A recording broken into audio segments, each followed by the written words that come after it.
In today's video, I'm going to show you how to move files into folders in Google Drive. Whether you're organizing your digital workspace or managing shared projects with teammates, keeping your drive tidy makes finding and sharing files much easier. Let's get started. First, open your web browser and go to drive.google.com. This will take you straight to your Google Drive homepage. Make sure you're logged in with your preferred Google account to access your files and folders.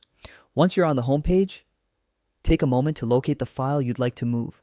If you have a lot of documents stored, you can use the search bar at the top to quickly find it.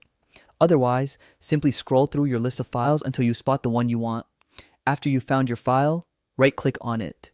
A context menu will appear with several options. From that menu, select Organize or, depending on your layout, Move To. This will open a small window that lets you choose a new location for your file within your drive. Now, you'll see a list of your existing folders. Browse through them to find the folder you want to move the file into. If you already have an organized system in place, great.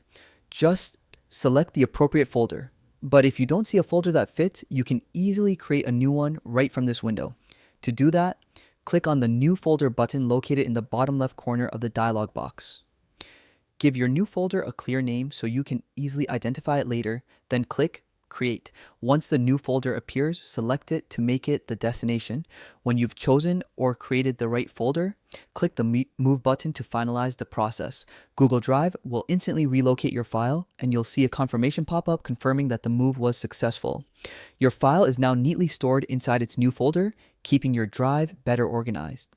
This same process can be repeated for multiple files, so if you're doing a little digital cleanup, go ahead and organize several documents at once.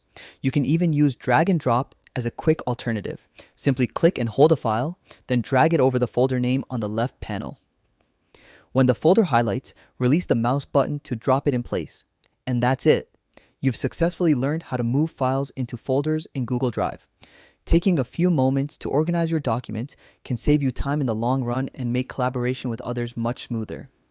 Thanks for watching today's tutorial. If you found this video helpful, don't forget to like, subscribe, and click the bell icon for more quick tech tips on getting the most out of Google Drive and other productivity tools. See you in the next video, and happy organizing!